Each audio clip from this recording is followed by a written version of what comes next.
नमस्ते छात्रों, आज हम आपके अभ्यासक्रम की आगे की कहानी वाह रे हमदर्द, जिसके लेखक है घनश्याम अग्रवाल, इस कहानी को आज हम देखेंगे। वाह रे हमदर्द, हमदर्द का मतलब होता है हमारे दुखों को बांटने वाला, हमारे मुसीबतों में, हमारे संकट की घड़ी में हमारे साथ रहने वाला, और ऐसा जो होता है वह हमारा हमदर्द होता है।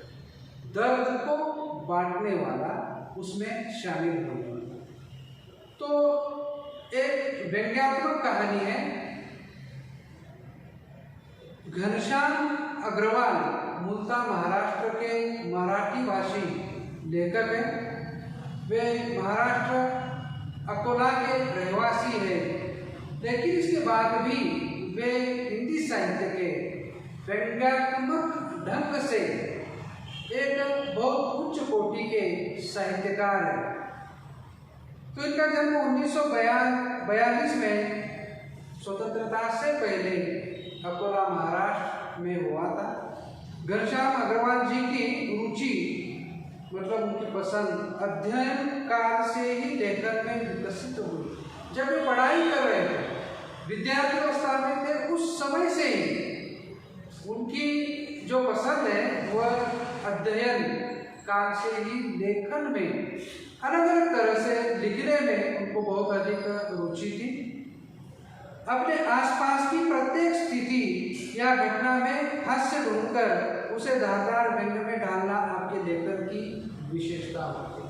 कुछ लोगों का व्यक्तित्व इस तरह से होता है कि वे किसी भी घटना को, चाहे जिस तरह की कोई घटना हो, उस घटना को वे हास्यात्मक रूप से, व्यंग्यात्मक रूप से पेश करते हैं। और इस तरह की एक कला होती है जो हर एक में नहीं होती, लेकिन इस तरह की कला हमारे लेखक घनश्याम अग्रवाल जी में थी। तो चाहे सुखों का प्रसंग हो, चाहे दुखों का प्रसंग हो, उसमें भी एक हास्य को ढूंढना, या जो बात बोलनी है, जो बात कहनी है, उस बात को जब वे कहेंगे तब उससे एक व्यंग्य का निर्माण करना, एक हास्य का निर्माण करना। तो एक सहजता से जीवन के अनेक समस्याओं को जीते समय, भोगते समय, उन पीड़ाओं को सहते समय भी उनके अंदर का एक व्यंग्य, एक हास्य रूप से उस बात को अभिव्यक्त करना, ये उनको बखूबी आता था।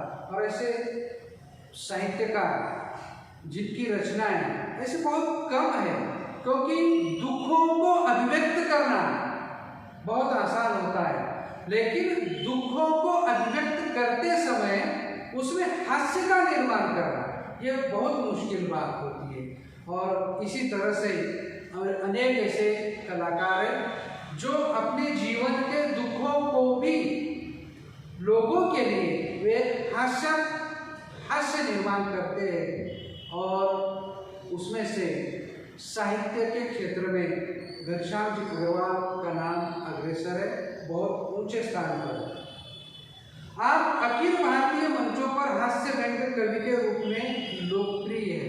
मतलब वे केवल लिखते नहीं थे, बल्कि बहुत सारे लोगों के सामने मंच पर, स्टेज पर वे अपने कविताओं को, अपने हास्यात्मक लेखों को बखूबी स्वयं उस स्टेज पर जाकर लोगों के सामने सुनाया करते थे।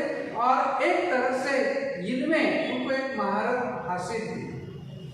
प्रमुख कृतियां हसीघर के आईने, आजादी की धूम, अयम स्वारी, अपने अपने सपने, और भी इनका साहित्य उपलब्ध है।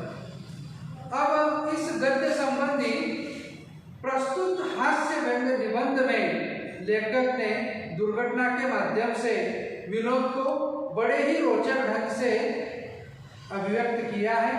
हमदर्दी भी कभी कभी किस तरह पीड़ादायी बन जाती है, यह बहुत ही सुंदर तरीके से दर्शाया जाता है। तो इस तरह से हम देखते हैं कि वे मूलतः एक हास्य व्यंग निबंध, और इस निबंध के बारे में जिसको हम देखने जा रहे हैं, जिसका शीर्षक हमने देखा बाहरे अंदर, तो इस शीर्षक में भी उन्होंने इसी प्रकार से रोचकता से हास्य व्यंग्यात्मक एक कहानी जो उनकी आप बीती, जो उनके जीवन में एक प्रसंग, एक घटना का निर्माण हुआ और उसमें जितनी पीड़ा थी, इसके बावजूद भी उन्होंने उसमें से भी एक हास्य व्यंग निकालकर आपके सामने उसको रखा हुआ है। आइए अब हम इस कहानी को देखते हैं, उसकी शुरुआत करते हैं। उस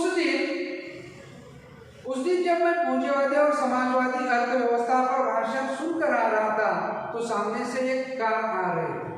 अब आपको जानना जरूरी है कि ये पूंजीवाद और समाजवाद है क्या। हमारे देश में भी और पूरी दुनिया में दो प्रकार के लोग रहते हैं। एक होते हैं पूंजीवादी, जिनके पास धन है, जिनके पास पैसा है, और ऐसा एक वर्ग होता है जो जिसको हम सीधे भाषा में अमीर कहते हैं, और साम्यवादी, समाजवादी। और ये अर्थव्यवस्था का दूसरा रूप है, जिनके पास साधन संपत्ति धन नहीं है, और ऐसा जिसको हम मजदूर कहते हैं, ये गरीब वर्ग जिसके प्रतिनिधित्व ये लोग करते हैं। एक है अमीर और दूसरे है गरीब। और विश्व के सारी दुनिया के देशों में इस तरह के लोगों को आप पाएंगे। कुछ देशों में अमीर भी है तो गरीब भी है। ऐसा कोई भी इस धरती पर देश नहीं है कि जहां पर अमीर ही है और कहीं पर गरीब ही है, या गरीबों का ही देश है। दोनों प्रकार के लोग उस देश के निवासी होते हैं, वहां पर वे रहते हैं। तो इस तरह से पूंजीवादी और साम्यवादी, समाजवादी, ये दो धाराएं प्रचलित है आज भी और प्राचीन काल में। तो आजकल बहुत बार ये भी कहा जाता है कि अमीर और अधिक अमीर बनते चले जा रहे हैं और गरीब और अधिक गरीब बनते चले जा रहे हैं। तो इस तरह से एक भाषण उस दिन जब ये घटना हुई, उस दिन वे इस तरह का भाषण सुनकर वे आ रहे थे। तो सामने से एक कार आ रही थी। भाषण के प्रभाव से मेरी साइकिल को अधिक जोश आया या कार को उत्साह अधिक आया, यह मैं निश्चित रूप से नहीं कह सकता, किंतु मेरी साइकिल और वह कार जब करीब आए तो विरोधियों की तरह एक दूसरे को घृणा की नजरों से देखते हुए आपस में जा भिड़े। और ये होता है क्योंकि अब ये दो वस्तुएं हैं, एक कार है, एक साइकिल है। साइकिल लेखक के पास है जो कि समाजवादी है, गरीबों का प्रतिनिधित्व करते हैं, और कार किसी ऐसे व्यक्ति के पास है जो कि पूंजीवाद का, अमीर लोगों का प्रतिनिधित्व करता है। वे सामने से कार आ रही थी। लेखक उस भाषण को सुनकर अपनी साइकिल पर बैठकर जा रहे हैं, और उस भाषण का प्रभाव अभी भी उनके मन पर था कि हम गरीब हैं तो क्या है, हमारा भी अपना अस्तित्व है, हमारा अपना स्वाभिमान है, और दुनिया में जो भी चीज बनी है वो हमारे लिए भी बनी है। तो सड़क पर जा रहे थे, उन्होंने सोचा कि सड़क किसी एक व्यक्ति की नहीं है, कार वाले की नहीं है, इस पर मेरा भी अधिकार है, फिर मैं ही बाजू में क्यों हट जाऊं। अगर उसके पास कार है तो वह भी अपना रास्ते से थोड़ा सा सरक सकता है या मुझे जाने के लिए रास्ता दे सकता है। ये सोचकर, क्योंकि अभी सुने हुए भाषण का प्रभाव उनके मन पर था, उन्होंने तय किया कि मैं नहीं हटूंगा, एक और किनारे नहीं सरक जाऊंगा। और इसका परिणाम ये हुआ कि कार वाला अपने रास्ते से सीधे आया और इनकी साइकिल से टकराई। कार और साइकिल का एक्सीडेंट हुआ, और इसके बाद उनको लगा कि मैंने खामखा बेवजह पूंजीवाद और समाजवाद के झगड़े में टांग अड़ाई, फलस्वरूप मेरी टांग टूट गई। दुर्घटना के बाद आज भी इंसानियत कायम है, यह सिद्ध करने के लिए कुछ लोग मेरी तरफ तो ये घटना हुई। कार जो कि पूंजीवाद का प्रतिनिधित्व है और साइकिल जो गरीबों की प्रतिनिधित्व करती है, तो ये टकराहट हुई, एक्सीडेंट हुआ। इसके बाद गिरना तो लेखक को ही है, क्योंकि वे साइकिल पर थे और सबूता में गिर भी गए। और जब वे गिरे तो बहुत सारे ऐसे राहगीर जो रास्ते से उस समय उस घटना स्थल पर मौजूद थे, आसपास थे, वे दौड़कर आए और आज भी इंसानियत कायम है, ये दर्शाने के लिए उन्होंने आकर लेखक को उठाया। लेकिन दुर्घटना के बाद आज भी इंसानियत कायम है, यह सिद्ध करने के लिए कुछ लोग मेरी तरफ दौड़े। आँख खुली तो मैंने अपने आप को एक बिस्तर पर पाया। इर्द गिर्द आसपास कुछ परिचित और कुछ अपरिचित, जिनको लेखक जानते थे ऐसे कुछ लोग और जिनको नहीं जानते थे ऐसे कुछ लोग, क्योंकि लेखक का एक्सीडेंट के बाद शायद वे बेहोश हुए।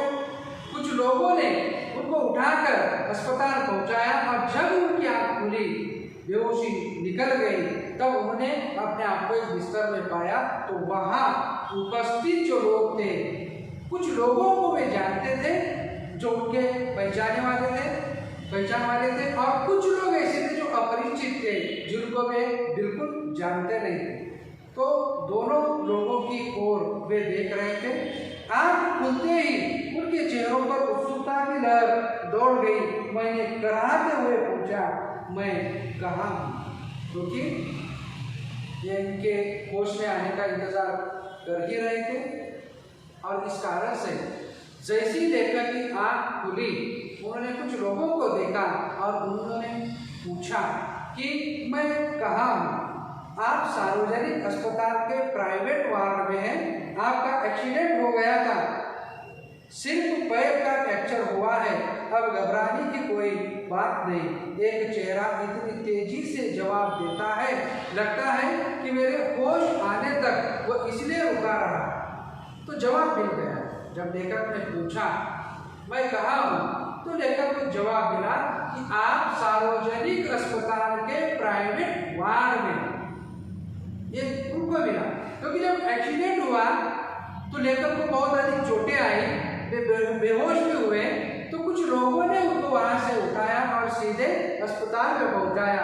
और अब जाकर जब उनको होश आया, तो होश आने के बाद जब उन्होंने पूछा, तो एक व्यक्ति ने जो शायद उनके होश आने के बाद उनको ये बताने के लिए वहाँ पर रुका था, जल्दी से उसने जवाब दिया कि आप अस्पताल में है। और ये भी बताया कि सिर्फ पैर का फ्रैक्चर हुआ है, अब घबराने की कोई बात नहीं। अब मैं अपनी टांगों की ओर देखता हूँ। मेरी टांग अपनी जगह पर सही सलामत थी और दूसरी टांग रेत की थैली के सहारे एक स्टैंड पर लटक रही थी। मेरे दिमाग में एक नए मुहावरे का जन्म हुआ, टांग का टूटना यानी सार्वजनिक अस्पताल में कुछ दिन रहना, क्योंकि व्यंग्यात्मक। और ये हम यही बात देख रहे हैं कि दर्द में भी, पीड़ा में भी, दुख में भी एक व्यंग्य को निकालना, एक हास्य रूप को निकालना, हास्य रस को निकालना, ये इनकी माहिरत है। इसमें ये एक तरह से कुशल है। और इस तरह से उन्होंने एक मुहावरा, नया मुहावरा उस अवस्था में भी जहाँ वे जख्मी अवस्था में पड़े हैं, उनकी स्थिति को उन्होंने देखा कि वे एक अस्पताल में अपनी टूटी टांग को लेकर यहाँ पर पड़े हुए हैं। और फिर भी उन्होंने उसमें एक मुहावरा खोज लिया कि टांग का टूटना यानी सार्वजनिक अस्पताल में कुछ दिन। उनका वर्णन उन्होंने किया है उनकी अवस्था का, किस परिस्थिति में वे, एक टांग जिसको प्लास्टर चढ़ा हुआ है, टांग टूटी है और उसमें एक रेत की थैली लटकी हुई है, क्योंकि वे उस पाँव को हिला ना सके। इस कारण से यह एक उपचार की पद्धति होती है फ्रैक्चर को दुरुस्त करने के लिए। तो उस पद्धति का अवलंबन करते हुए डॉक्टर ने उनका पूरी तरह से इलाज किया है। सार्वजनिक अस्पताल का ख्याल आते ही मैं काम उठा, डर गया। अस्पताल वैसे ही खतरनाक शब्द होता है, फिर यदि उसके साथ सार्वजनिक शब्द चिपका हो तो समझो आत्मा से परमात्मा के मिलन होने का समय आ गया। अब मुझे यूँ लगा कि मेरी टांग टूटना मात्र एक घटना है और सार्वजनिक अस्पताल में भर्ती होना दुर्घटना है, क्योंकि एक्सीडेंट ये घटना है। और सार्वजनिक अस्पताल में, क्योंकि सार्वजनिक अस्पताल में इलाज ठीक ढंग से होता नहीं है, ऐसी धारणा है।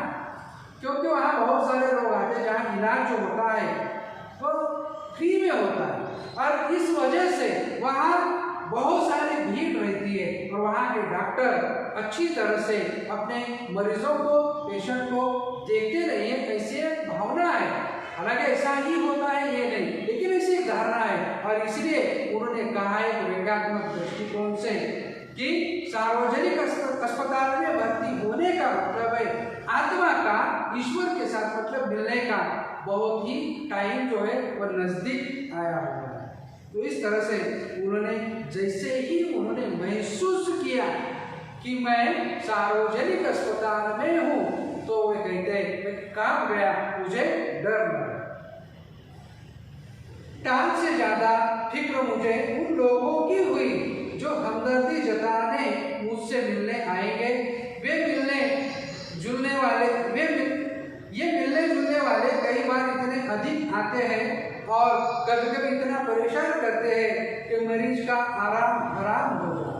और ये सबसे एक बुरी बात है, आज भी हमारे भारत में बहुत सारे लोगों को अस्पताल जाना उनको पर्यटन की जगह लगता है, पर्यटन की तरह लगता है कि ऐसे स्थान पर चले जाने जहाँ हम घूमने और फिरने चले जाते हैं।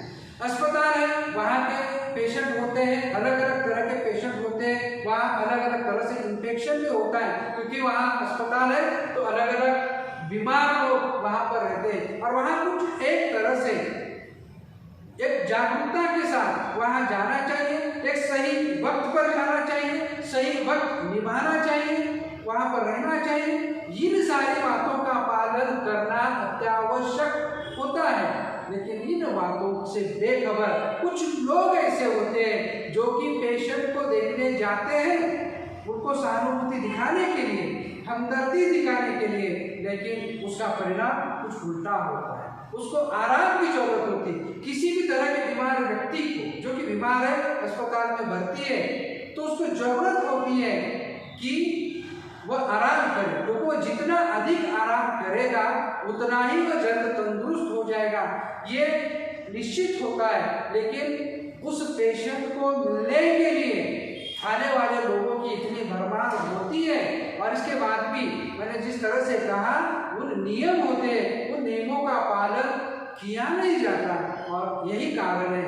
इस कारण की वजह से वो जो पेशेंट है जो अस्पताल में भर्ती है वह अनेक मुसीबतों का सामना उसको करना पड़ता है, जिसकी ओर वे अपने अनुभवों को यहाँ पर वे बताने वाले हैं। जनरल वार्ड का तो एक नियम होता है कि आप मरीज को एक निश्चित समय पर आकर ही तकलीफ दे सकते हैं, किंतु प्राइवेट वार्ड यह तो एक खुला निमंत्रण है कि मेरे परिचितों, रिश्तेदारों, मित्रों, आओ, जब जी चाहे आओ, चाहे जितनी देर रुको, समय का कोई बंधन नहीं, अपने सारे बदले लेने का यही वक्त है। बदले का बदला और हमदर्दी की हमदर्दी। मिलने वालों का ख्याल आते ही मुझे लगा मेरी दूसरी टांग भी टूट गई है। इस कल्पना से कि आने वाले लोग अब मुझे मिलने के लिए आएंगे, दोनों में फर्क है। देखिए, जनरल वार्ड जहाँ एक निश्चित समय पर ही लोगों को मिलने दिया जाता है, उसका एक समय तय किया जाता है। जहाँ बहुत सारे लोग हैं, ऐसे बड़े से हॉल में बहुत सारे पेशेंट वहाँ पर है, तो उनको मिलने के लिए एक निश्चित समय होता है। लेकिन ऐसे वार्ड के किसी एक रूम में, कमरे में कोई भी आ जा सकता है मिलने के लिए, कभी भी आ जा सकता है। और यही एक मुसीबत बन जाती है कि मिलने वाले सही समय पर नहीं आते। जिसको जिस तरह से सहूलियत मिली, जिस समय वक्त मिला, उस समय हर कोई पेशेंट को मिलने के लिए आता है, लेकिन इसका नतीजा ये होता है कि पेशेंट को बहुत अधिक त्रासदी को सहना पड़ता है। और इसी बात की शंका से अब लेखक कहते हैं अब जितने भी मेरे दोस्त हैं या दोस्त के रूप में जो दुश्मन हैं उनको सही तरह से दुश्मनी निकालने का अब अवसर मिल जाएगा, क्योंकि चाहे जो परिचित है, जो रिश्तेदार है या जो मित्र है, उनको वे कह रहे हैं कि अब आओ, तुम्हें सही मौका है कि मुझसे बदला लेने का, हमदर्दी की हमदर्दी और बदले का होगा। तो इस तरह से वे कहते हैं। अब इसके बाद जिस आशंका से, जिस भय से लेखक ग्रासित है, उनको डर लग रहा है, उनको एक मन में आशंका है कि आकर लोग, कुछ लोग आकर मिलने के लिए उनको तंग करेंगे।